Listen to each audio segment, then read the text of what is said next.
Good morning, welcome. Good morning. Today is Sunday, August 21st, 2022. Hard to believe this month is almost over. I know.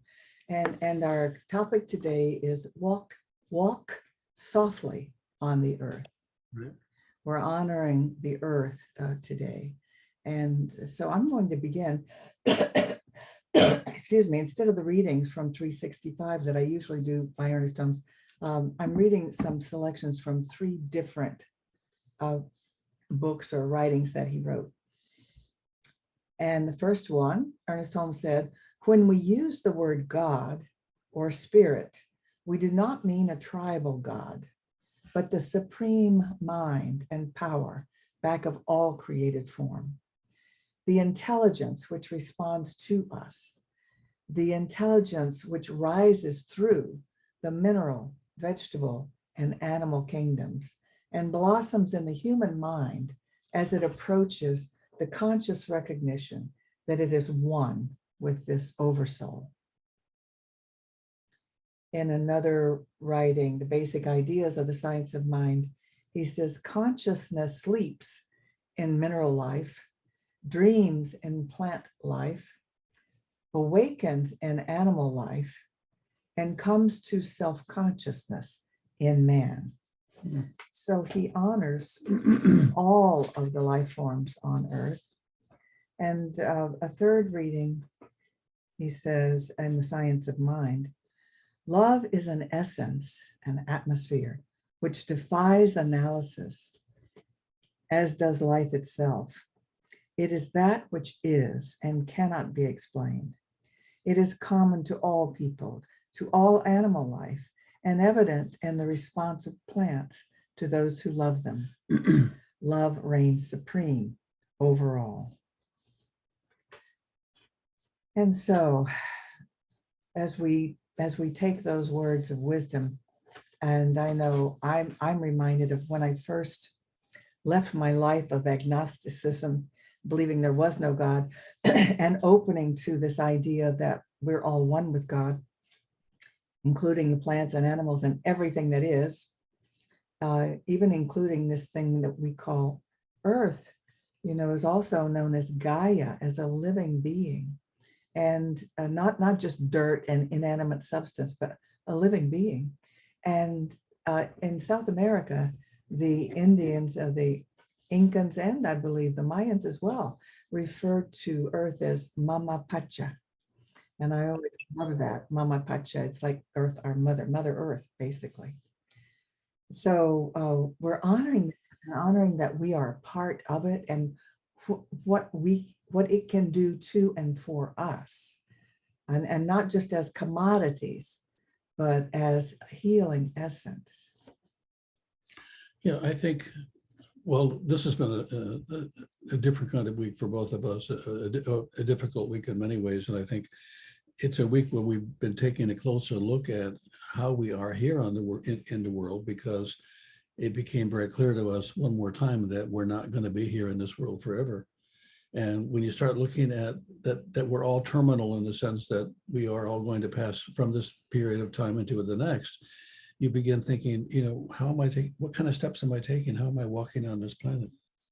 And so one of the things that I've started doing this week, and it's not something I've never done before, but it's something I just started doing again, which is going out in the parking lot where we live and walking slowly to the car, rather than getting to the car be the mission.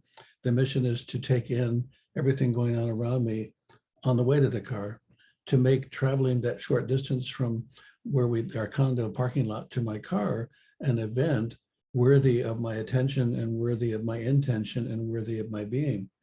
And one of the things that struck me as I began doing this is how much of our life we don't include ourselves in. And I say that when we are putting off being, waiting for the good time, waiting for the vacation, waiting for the holiday, waiting for 5 o'clock when the bell goes off or something. We're always waiting for something to happen, the next thing, where we can then be free to be who we are, instead of saying, this is an opportunity to exercise me, to engage me in this world, to interact in this world. And I'd ask you this week to take a look at how present you are in the day-to-day living. And if you are present in your day-to-day living, then you experience a lot more in that presence than you would were you not. Mhm. And so it's so easy to miss. Etta, don't pull. To miss, Etta. Somebody needs to mute themselves. please. Does that make sense? Yes, and you were talking to me about this concept of feeling like I belong Oh, to yeah. the earth. Yeah. That's a huge piece. And I don't know how many of you struggle with it in my own personal life, because I come from a large family and we were poor and we moved a lot. One of the questions was there a place for us? And I came to believe at a fairly early age that I didn't belong. And because I didn't belong, it was difficult to connect with this world that I live in a way that would say it's mine too. But what struck me was how common an idea or a feeling that was amongst other people. I thought it was just me, but the truth is we often don't feel like we belong, and we don't allow ourselves to belong. Years ago, because I grew up, like I said, in a family where there was not very high level of function. We didn't get out very often because we didn't have any money to go anywhere. So we were home. So I wasn't sure how to shop or how to go to restaurants or anything like that. That was all new to me. And so I went to this restaurant and I was uncomfortable at the restaurant and was watching a man take out the New York Times and read the entire New York Times while drinking his coffee. And because at that time I was becoming a therapist, the therapist that when you're becoming a therapist, you have to be in therapy. So I went to my therapist and I said, the strangest thing happened. I went to this restaurant. I tried not to be in the way, of course, and ordered efficiently and drank my coffee. And I watched this man sitting there having coffee the entire time. So the therapist said, how did you feel while you were there? And I said, well, I felt like this place belonged to somebody, but not me. And that I was going to be as polite as I could and not take up too much space and, clean up after myself. And she said, why don't you go in the next time and tell them this is your restaurant and that you're going to be coming back on a regular basis and get to know the people that were there. It felt kind of foolish. I went to the restaurant. I went up to the waitress and I said, I've decided this is my restaurant to have coffee and bagels in on a regular basis. And I just wanted you to know my name is Bob. She looked at me like, you're off your meds. And there wasn't much conversation. But what happened was I suddenly felt for the first time away from home that there was a place I belonged. And I realized belonging has to do with claiming. You have to claim this world to be your world to belong to. You have to say yes to it.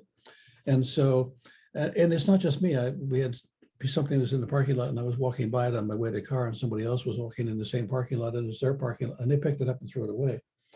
And they picked up what they saw because they said, this is our parking lot. What if this is your world, not a world that you're visiting? What if you really do belong and you have not been claiming how you belong and you've been acting like you don't belong? And if you've been acting like you don't belong, then is it a surprise to you that a lot of the good that happens to other people doesn't seem to belong to you? Right. And so when we feel that we belong here on the earth, that it's ours, that's our home, we want to take care of it. We don't want to do anything that would hurt it. And so you all know people who collect garbage. Nobody asks them to. They just like to clean up the beach or the highways. Now they're taking care of their home, their Mother Earth. And this is part of consciousness evolution. As we evolve to realize we're one with everything, including our Earth, we don't want to do anything that will hurt our Mother Earth. And so Eckhart Tolle talks about the benefit of sitting in nature, or you could walk. There is a thing called mindful walking that Thich Nhat Hanh, the Buddhist monk, taught as a way of self-healing, to just walk gently on the earth, quietly, without talking, even if people are with you, just being with the earth and feeling the earth and loving the earth and being loved back. That it's very healing just to notice the quietness of everything. The trees don't make a lot of noise unless there's a big wind or storm, and the grass is quietly growing slowly, and the rocks are there being and don't move at all. And he says there's great value in recognizing them as part of life, and that they have great things to teach us in just being, that as we perceive them, really get them, we honor their consciousness, and in return, they help our consciousness to be, because we're just so busy running and doing and fearing and hoping and planning the next thing. That's a lot of thinking in our head that has nothing to do with being in our heart. And it's when we're just being that we are the most consciously conscious. Right. Meaning knowing our connection with God, knowing our peace of mind. It's there and it's available for them. Thomas Berry was a Catholic priest and cultural historian. And he said, when we see a flower, a butterfly, a tree, when we feel the evening breeze flow over us or wade in a stream of clear water, our natural response is immediate, intuitive, transforming, and ecstatic. Everywhere we find ourselves invaded by the world of the sacred. And that's what you can see if you understand. I think it first starts in knowing that it's sacred and that we're all, much like the Native Americans considered everything living on the earth. But instead, what we have done with our Western mind is we look at a forest and we see, oh, look at all that timber that we can cut down and use and build houses. Or if we see a bird, we think, oh, this is a project to study or draw or whatever, but it's an object, or eat. It's an object for our use.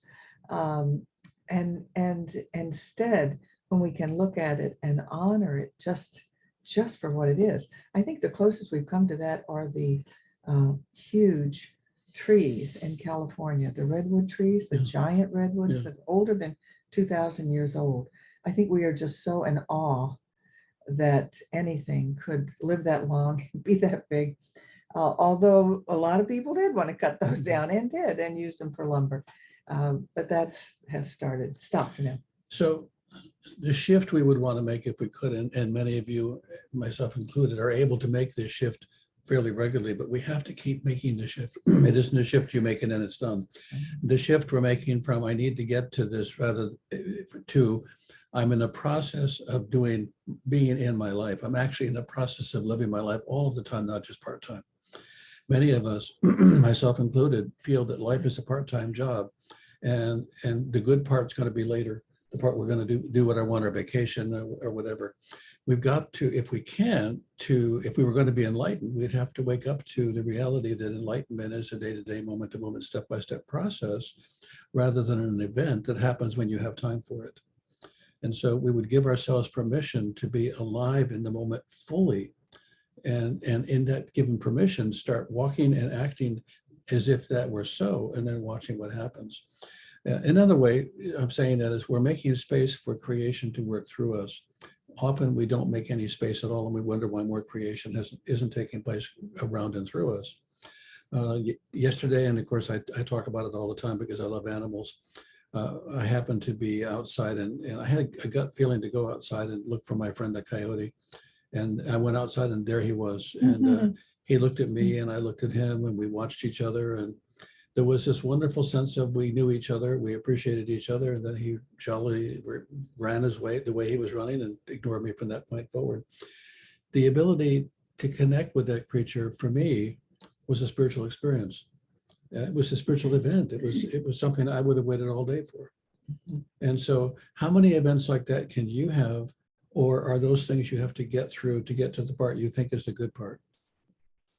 We talk a lot, we chat afterwards with those who attend this that want to stay and chat. And often our conversation is about our animals, our pets. Particularly our group seems to have a lot of cats and love them greatly. And I came across this quote by Saint Francis of Assisi. That was a long time ago. He said, "A cat purring on your lap is more healing than any drug in the world, as the vibrations you are receiving are of pure love and contentment." So I was surprised when I got to the end of that and saw it's Saint Francis of Assisi. But he did love animals. He was known as an animal lover and feeding the birds and all of those things, often feeding other people before he fed himself. So it's Our animals are a great part of our Right. loving of the earth. So it's a And simple. not just our animals, all animals. It's a Excuse simple. me. It's a simple message today, though, to reach out, gently, carefully, and thoughtfully, and to walk gently and thoughtfully, and to watch where your steps are, see what you're doing, ask yourself, am I involved in as much as I can be? Can I look a little closer? Can I look a little deeper? Rather than passing by life, we could pass through life. We could be involved in life. I got a lot of my spiritual education, as did many people my age, from Kung Fu, the series. And it's a great series. But one of the things that I loved was the master told him, roll out a piece of rice paper, a whole roll of rice paper. And he said, when you're able to walk on this rice paper without tearing it, you'll have achieved something. Because typically when you walk on it, your feet moving back and forth would tear the paper. And he would, so I think often in our hurry, we tear up the ground that we walk on. We tear up the opportunity to connect and to express. We tear up the opportunity that's there for us to truly be alive in every step that we take. So no wonder we tear things up, and no wonder destruction can follow us when we are destructive without even realizing it. Exactly. That was a great series. I loved it. And I know many of us here in Florida are so happy to have our ocean and the beach. That is our nature. That is part of our natural nature. And I like to go, and many people like to go at sunrise and early morning when it's cool and there aren't very many people there. And the ocean just speaks to me, because the ocean is a wonderful metaphor for God, and as many of us have heard in our teaching, that we are each like a drop of water of the ocean, but all made of the ocean. We're all made of the same stuff, the same water. It's just that the ocean is all of it, and we are just a drop of it, or a wave of it, is sometimes said. But we could say not only us as humans, but all the fish in the ocean, all the life in the ocean, the animal and plant life, and the earth. It's all part of that one. But the ocean is a great analogy. I read someplace that we are all nature here. We're all made up of cosmic dust.